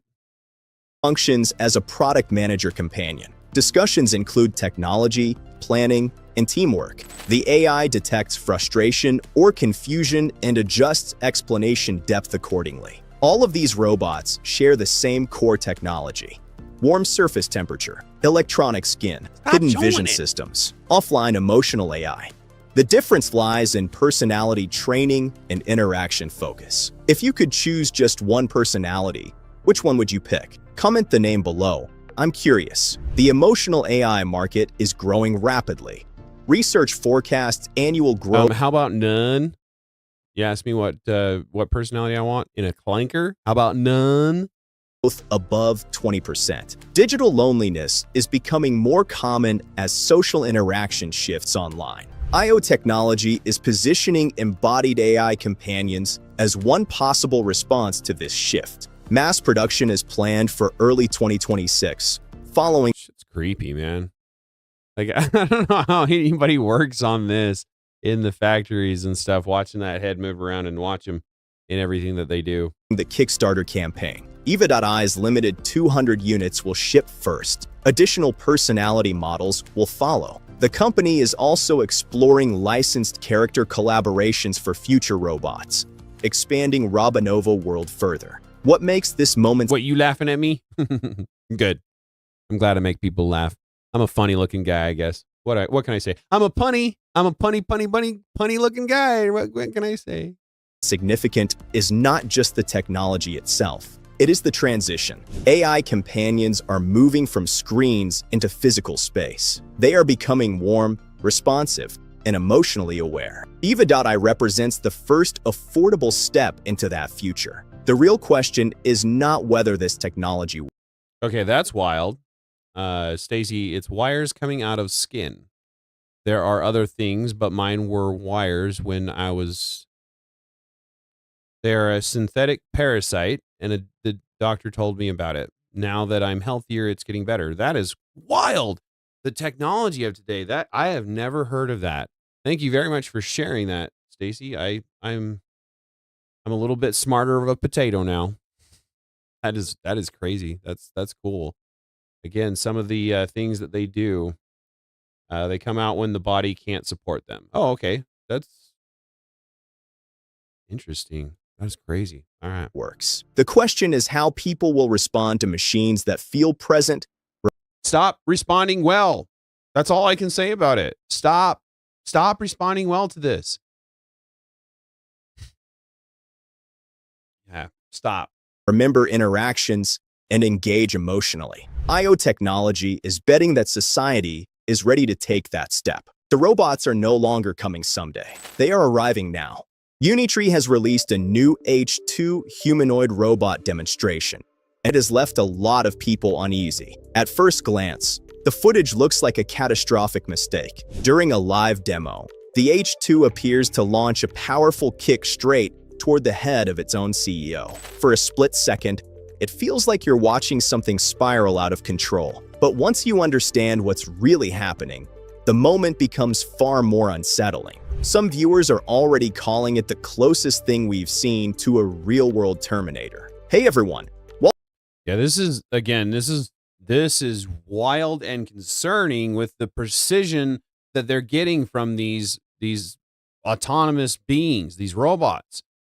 I've been watching this stuff building and being built for at least decade, if not 2 decades, with Boston Dynamics, or I think it is, and then there's another robotics company that does this kind of stuff, and they started out really kind of clankers, and now they're becoming more and more smooth with their movements, their abilities, the precision of where they can land the kicks and things like that is getting concerning. Welcome back to the AI Nexus. This week, humanoid robotics crosses into a much more dangerous phase. Let's begin. The demonstration opens with something that feels more like a stunt from an action film than a robotics showcase. The H2 executes a flying front kick with speed and balance that doesn't look mechanical at all. Then the tone shifts. The robot repeats the same move, but this time, the target is human. Standing directly in front of the robot is Unitree's founder and CEO, Wang Xingxing. He doesn't flinch. As the H2 launches its 100 He doesn't flinch. What do you call him, leaning back? No, he didn't do it fast, I guess, but it's not like he's standing there still. If he had stood there still, this robot would have probably killed him. 54-pound machine. Frame into the air, its foot stops just short of his face. The distance is short of his face because he moved back. That did not look like he had a control on that. Like, the dude stepped back, and that's why he didn't connect. Like, it could be a potato. It could be a potato. Razor thin. Wang's expression says everything. This is someone who understands exactly how much force that leg can produce. If the system had been even slightly off, How much force that leg can produce, and it kicks a water bottle. Ooh, that's a lot of force, boy howdy. I'm not denying that it has force. It was just that particular example was funny. the outcome could have been catastrophic. This moment wasn't designed for shock value. It was a calculated display of accuracy. For a humanoid robot to jump, extend a limb toward a human head, and stop with that level of precision requires extreme control, rapid computation, and incredibly responsive actuators. But precision alone isn't the headline here. The demo Yeah, I still don't believe that was that close of precision, because the dude stepped back. If he hadn't stepped back, that robot would have connected. If he hadn't stepped back enough, that robot would have connected with him. There's multiple things that could have happened with. quickly proves how much destructive power sits behind that control. The H2 transitions into a spinning jump hook kick, rotating fully in midair. This time, the target is a watermelon. The result is instant and violent. The fruit doesn't crack, it explodes. That single strike demonstrates how I'm really trying not to make fun of this guy or anything, but yeah, of course it's gonna explode. It's a metal foot. It wasn't like it's like of course it's gonna blow the thing apart. He's got a lot of weight behind him, and it's a metal foot. It's not like it was a feather that was hitting it. how much rotational force the robot can generate while staying perfectly balanced. Things escalate further when the test shifts to raw impact strength. Engineers place a 66-pound sandbag, about 30 kilograms, in front of the robot. One kick sends it swinging effortlessly through the air. They replace it with a heavier 132-pound bag, about 60 kilograms, roughly the weight of a small adult. The H2 strikes again, and the bag flies just as easily. Online reactions didn't take long. Comment sections are already describing this stage as the Terminator era, with viewers pointing out that Yeah, that's pretty concerning. Like Blood Logos, dang, Bruce Lee robot. Yeah, man, and this is like, we're talking about even more advanced basically than the Terminator, right? The first Terminator. They made him seem like he didn't move nearly this smoothly, and I don't even think that I would say that the T1000 or whatever it was, the one that was made of liquid metal, I don't even think that they made him like move this smoothly. Maybe, right? But this is smooth. This is crazy. Jesse, they keep recreating the creation of Adam painting between the man and AI. That's a bit concerning. Because again, that basically signifies that they're still shooting for it. If it's not an idea that matters, they wouldn't recreate it. Strike like this could be fatal to a human. The hardware explains why. Could be. Again, this guy is not giving these things enough validity, enough credit, enough concern. Yes, that would definitely demolish a human head. If it blew the watermelon apart like that, if he can push 120 pounds, 130 pounds with a kick fairly easily, yeah, a spinning kick with that much weight in metal behind it is going to kill every time. And I guess that might not be a word that I should be saying. So unalive every time. The H2's knee joints alone output around 360 Newton meters of torque. All of that power is packed into a humanoid frame weighing just 154-pound frame, about 70 kilograms. And Unitree... All right, fair enough. I misspoke. They are a lot lighter than I expected it to be. But even so, it's alloy. It's not like it's flesh and bone. It's not like it's going to give when it hits a human head. It's not going to give. The human head is going to give. Isn't alone in pushing humanoid strength beyond human limits. Engine AI recently... You're right, Stacy. Yeah, he's trying to downplay because otherwise people would freak out. And you're right. You're right. Yep. I don't think we're as big of a concern as we should. Like, it's not as big of a concern as some people make it out to be, but it's more of a concern than some people make it out to be, I guess, is what I'm kind of trying to get at. Released footage that put an end to accusations that their earlier demonstrations were staged. In the video, their T800 humanoid delivers a strike so powerful that it physically lifts the company's CEO off the ground. Before we continue, well, at least the CEO is doing this kind of stuff. If you're not willing to do it yourself, at least he's not making his employees do it for him. At least that's good. You want grounded, no hype updates on humanoid robots and AI? Make sure you're subscribed to the AI Nexus. We focus on what actually doesn't stumble. Bro. It doesn't tip or struggle to recover. Its balance system compensates almost instantly. Reaction, bending forward and falling. So this is what I was kind of looking for. But the situation became even stranger. Still operating in mirror mode, the G1 observed the engineer doubling over in pain and collapsing. It instantly mimicked that reaction, bending forward and falling in the same way.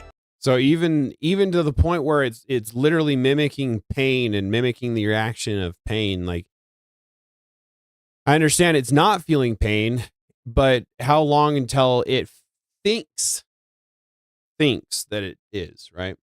Long Haul Nate, this is ridiculous. Even a mail order bride starts out at $40,000 now, and you can pick up a freaking robot for $7,000 to $10,000 starting out. That is exactly like Long Haul Nate is saying. That is ridiculous, and that's scary because, again, it's going to be pushing more and more people to do that over taking the initiative and going out there and dealing with the females and dealing with the drama that comes with a relationship. It's not females that cause the drama. It's just relationships. There's always going to be drama associated with relationships.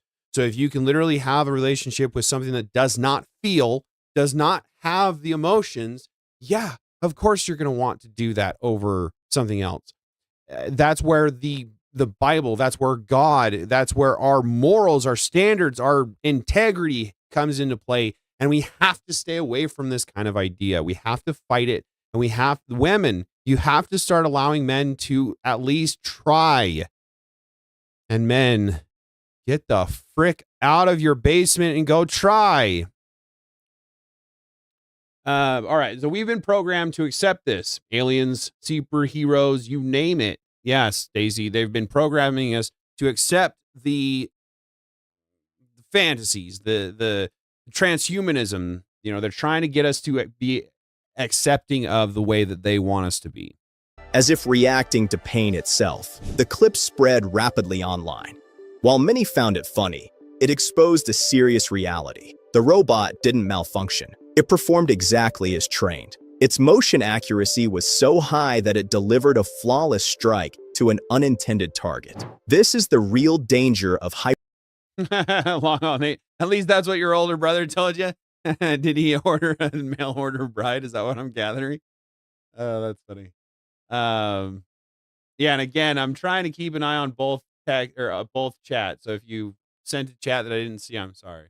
Performance humanoids. When machines move at human speed with mechanical strength, even a small oversight in training logic can lead to injury. This is why Unitree's H2 demonstrations matter so much. The focus isn't just teaching movement.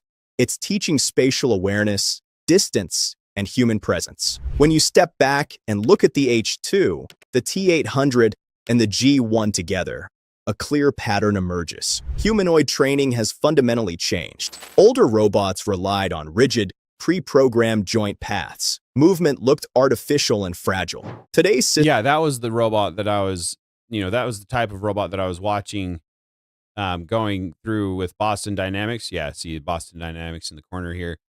They're the ones who are building these robots, and they were pretty clunky, right? They didn't move real well. And now they've got this where it's practically the same motion as a human. Now, where these aren't the intimate robots, they're getting closer and closer to human movement, thus meaning as they get cheaper to produce, then the intimate robot companies will start to be able to afford to make them, right? Because right now, the people that are going to be buying these things, they can't afford a woman, right? If you can afford a lot of money, you're going to be able to, women love money, right? I like money. And so they're going to be able to find somebody because they have a lot of money. So they're not going to want a robot. And so the people that are buying this are the poor. And so as things come down in price and it gets closer to human-like, the poor people are going to be like, yeah, I want that. And that's where we want to be aware of. And we don't want this going there.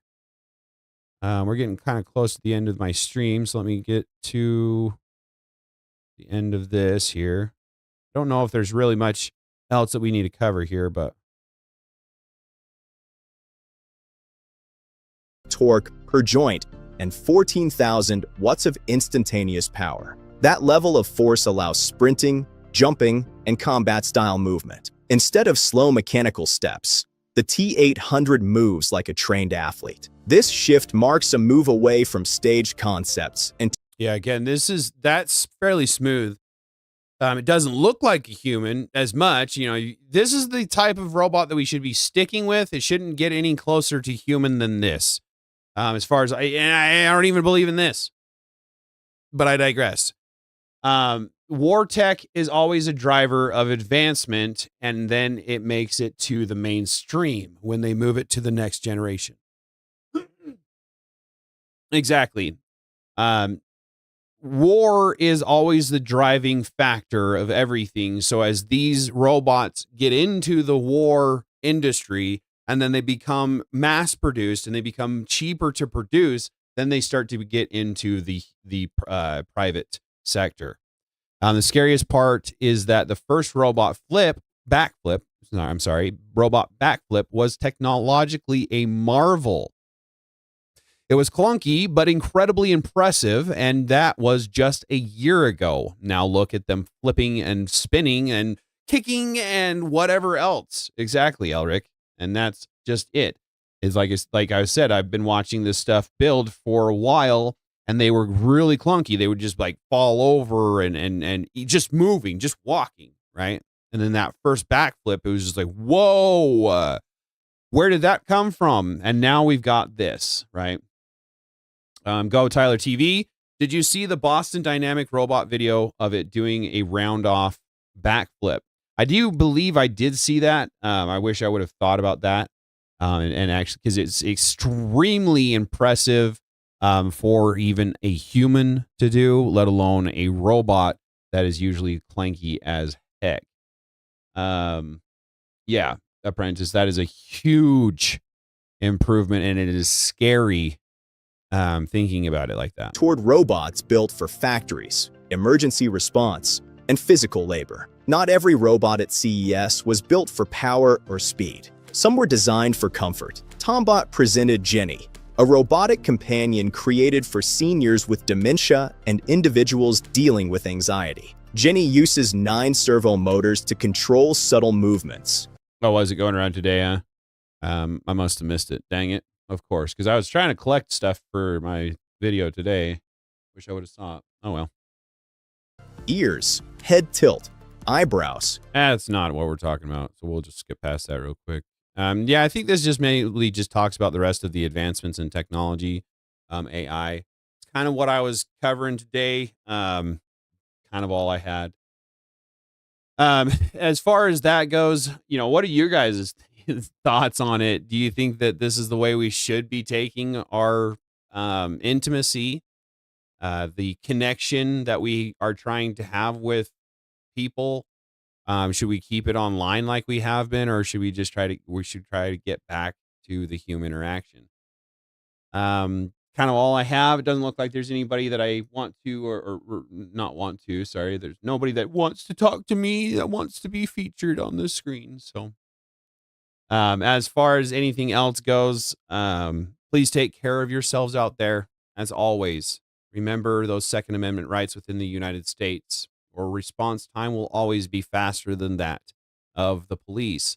Outside of the United States, please take care of yourselves. You're all very important, just like the rest of us inside of the United States. Stop giving up your rights.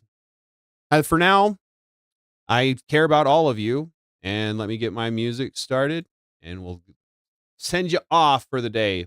You have yourselves a wonderful evening.